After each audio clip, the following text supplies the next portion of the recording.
Elias Thorne was a writer who had forgotten how to write. His muse had packed her bags, leaving behind only the dust motes dancing in the stale, airless apartment he rented on Willow Creek Lane. He spent his days staring at a cursor that refused to blink, and his nights staring across the street at the house everyone in the neighborhood whispered about, the house of always open windows. It wasn't old or grand, just a modest two-story Victorian painted a deep, reserved indigo, but its peculiarity made it famous. Every single window, upstairs and down, was thrown wide, day and night, regardless of the weather. Rain or shine, summer heat or winter frost, those windows stood open like wide, unblinking eyes. This was the first detail that hooked him. The immediate, inexplicable defiance of nature and neighborhood convention, the kind of irrational habit that screams of a deeper secret. It was the perfect opening line he couldn't seem to put on paper. The woman who lived there, Anya, was as mysterious as her architecture.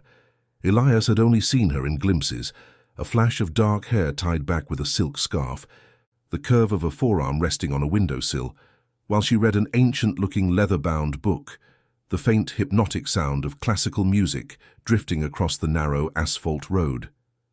He started a journal, not for his novel, but for Anya. He noted the time she watered the single defiant red rosebush by her porch, the way she seemed to dress only in flowing fabrics, and the specific hour, exactly 3:00 a.m., when she would walk from room to room, lighting and then extinguishing a single beeswax candle. He called his journal The Observer's Crisis because his detached fascination was quickly corrupting his professional objectivity. His crisis wasn't about the book he couldn't finish. It was about the life he couldn't touch. A life that seemed to be actively courting the world while keeping it at bay. The scent of her house became a fixed point in his sensory landscape, a mix of old paper, sandalwood, and something sharp and green like crushed mint. Sometimes, late at night, when the city noises died down, he could swear he heard her humming, a low melodic vibration that settled deep in his chest. One evening, a ferocious thunderstorm rolled through. Elias watched, clutching a lukewarm mug of tea, certain that this time she would relent. The wind howled, sheets of rain lashed the indigo siding, and the open windows offered no resistance, letting the storm rage inside. Yet through the curtain of water Elias saw her. She was sitting by the largest window, facing the downpour, a faint, almost beatific smile on her lips, her hands cupped around a steaming mug. The rain didn't seem to bother her. It seemed to be part of her. It was in that moment, seeing her embrace the chaos, that Elias knew he had to cross the street. His literary paralysis vanished, replaced by a reckless pulsing need to understand the defiance of that open house and the woman who inhabited it. He put on his coat, ignoring the flash of lightning, and stepped out onto Willow Creek Lane. The air was thick and electric. When he reached her porch, he didn't knock. He simply stood outside the open window, the sound of the rain filling the silence between them. She looked up, her dark eyes meeting his across the wet sill. They were the color of mahogany and utterly devoid of surprise. "You finally came," she murmured, her voice a low contralto perfectly audible over the storm. "I knew you were watching. The air always shifts when you look." Elias felt a ridiculous blush creep up his neck. "The windows," he managed, his voice hoarse. "Why are they always open?" Anya rose, moving with a liquid grace that suggested the flowing silk of her dress was less clothing and more a second skin. She gestured toward the room, which smelled intensely of wet stone and the clean sharpness of ozone. "They are open because the world shouldn't be filtered," she said, her voice dropping to a seductive whisper. "The air must breathe, Elias, and the soul must be available to the unexpected current." She invited him inside with a movement of her hand that felt less like an invitation and more like a command. The next hours blurred into a dizzying rush of shared vulnerability.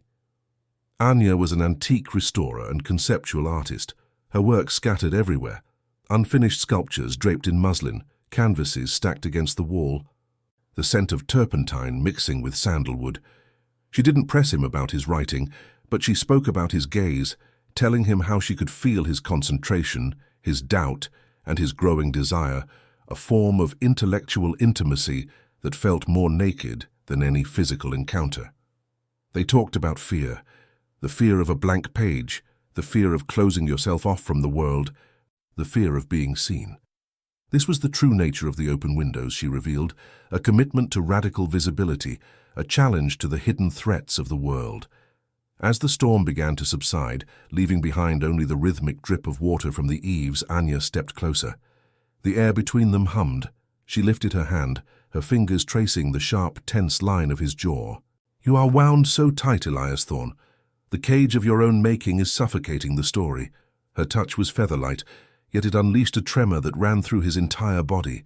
He leaned in, unable to resist the gravity of her presence, drawn by the scent of mint and rain that clung to her skin. The kiss was slow, measured, a question asked and immediately answered in the affirmative. It was the taste of liberation, the sudden, intoxicating rush of a dam breaking. The world outside the open windows vanished. There was only the damp air, the sound of their accelerated breathing, and the consuming heat of their connection. Their romance was a bonfire. It was intense, immediate, and all-consuming, a desperate counterpoint to the quiet, empty life Elias had been leading. Every evening he would cross the street, no longer an observer but a participant in the open-windowed world. They made love in the house with the windows wide open, an act of defiant, whispered passion where the coolness of the night air was a constant contrast to the fire they stoked within. This was the sensual core of their relationship, this exquisite tension between exposure and utter focus. The sounds they made were muffled by the thickness of the rain or the rustle of leaves, but the feeling of the outside world being just on the edge of their intimacy was thrilling, a secret shared with the sky. Anya often wore nothing but his shirt or a strategically draped sheet as she moved through her home working on her pieces, her body a masterpiece in motion, long, elegant lines, shoulders that carried the weight of her conviction, and skin that seemed to absorb and reflect the moonlight. She would stop by his side, pressing her cool skin against his, the soft linen of his shirt barely separating them, whispering a sentence from a poem she loved, her breath a warm promise against his ear. Their nights were a study in anticipation and slow, deliberate pleasure. She taught him how to read desire in the smallest movements, the clench of a hand, the widening of a pupil, the hesitation before a touch. One night, while they lay intertwined, the moonlight silvering the exposed room, she showed him the source of the mint scent. It wasn't perfume, but a secret garden of herbs she tended in terracotta pots, kept near the windows to draw in the energy of the night. Her hands, usually busy with delicate restoration work, were equally adept at exploring the landscape of his skin, drawing pathways of fire from his neck down his spine. She was the story he had been waiting to write, a living narrative of openness and fearless truth. The novel he had abandoned began to flood back, rewritten, revitalized by her presence. He spent his days at his typewriter, the keys clacking furiously, the words tumbling onto the page, now fueled by the energy of the house across the street. And then, as quickly and inexplicably as she had appeared, Anya vanished. 3 weeks into their intense romance, Elias arrived one evening to find the house silent. The windows were still open, but the usual hum of life, the music, the scent of sandalwood. The sight of her reading was gone. The house was a hollow shell, breathing emptiness. He called out, his voice echoing in the unresisting air. He walked through the ground floor, his heart slamming against his ribs. Her work was everywhere, unfinished, covered in thin sheets. Her books lay open on tables. The kettle was on the stove, cold. It was as if she had stepped out for a minute and never returned. The absence felt immediate, sudden and terrifyingly complete. Elias checked every room, his panic escalating. Upstairs, in her bedroom, the bed was neatly made, a dark silk dressing gown draped over a chair. On the nightstand, her journal lay open. He resisted the urge to read it, respecting the intense privacy she guarded beneath her public openness. But he saw one detail that chilled him to the bone. The small, decorative iron latch on the window facing his house was broken, snapped clean off. The other windows, he noticed, had no latches at all. They were meant to stay open. But this one, the only window that offered a direct sightline to his home, clearly had been secured and had been forcefully broken from the outside. Someone had invaded her, defiance. He went to the police immediately, but his frantic explanation, no one "The windows are always open, but the one latch that was there is broken," sounded insane to Detective Reynolds, a tired, skeptical man who seemed to view all writers as inherently dramatic. "You are the last person who saw her," Reynolds stated, leaning back in his chair, the office air conditioning mercifully cool against Elias's sweat. "You developed an intense, sudden obsession with a woman who lived across the street, a woman who, by your own description, was eccentric and perhaps unstable. Your professional life was in crisis. She was your muse. Motive is simple. She left you, and you panicked." Elias was stunned. He was the prime suspect. The whole neighborhood knew about his nightly visits, his obsession.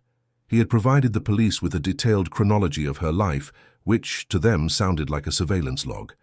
His defense, that he was only writing about her, was viewed as further proof of his fixation. His alibi writing at his typewriter was unverifiable.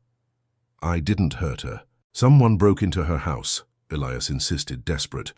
"Her house is always open, Mr. Thorne. It's the easiest house in the city to enter. You're telling me someone went to the trouble of breaking the only secure latch to enter an already open house?" The logic was damning. Elias was released, but the shadow of suspicion clung to him like cheap cologne. He knew the police wouldn't look for a kidnapper. They would wait for him to slip up. He was on his own, and the clock was ticking. He returned to the Indigo House, now a site of sterile official investigation, smelling faintly of fingerprint powder.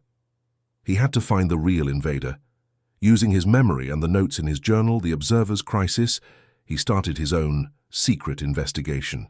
He remembered Anya's intense focus on her work, particularly a conceptual project she called The Unwritten Law, a manuscript about the unspoken contracts people make with the world. He realized that the break-in wasn't for her, but for her work. The missing journal. It wasn't just a personal diary, it was the final draft of her manuscript, the core of her art. Elias used his writer's mind to piece together the narrative. Who knew about her work? Who would want to steal a conceptual manuscript? Anya had once casually mentioned an old mentor and business partner named Marcus, a man who had tried to claim credit for one of her earlier successful art installations years ago. A man who believed ideas were communal property. Marcus was the antagonist in the story Elias now had to solve. The broken latch.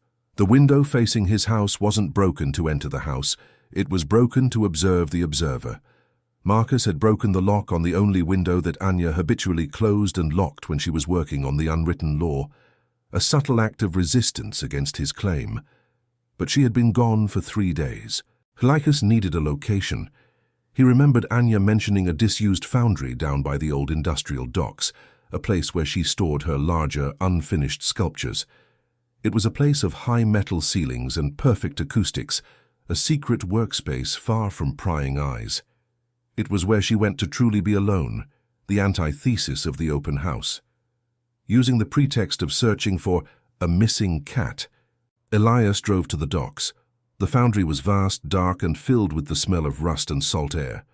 He found an unlocked service door. Inside, the noise of his own footsteps was deafening. He walked through rows of ghostly white muslin-draped figures, Anya's sculptures. He was almost about to give up when he noticed a small, almost imperceptible detail on the concrete floor.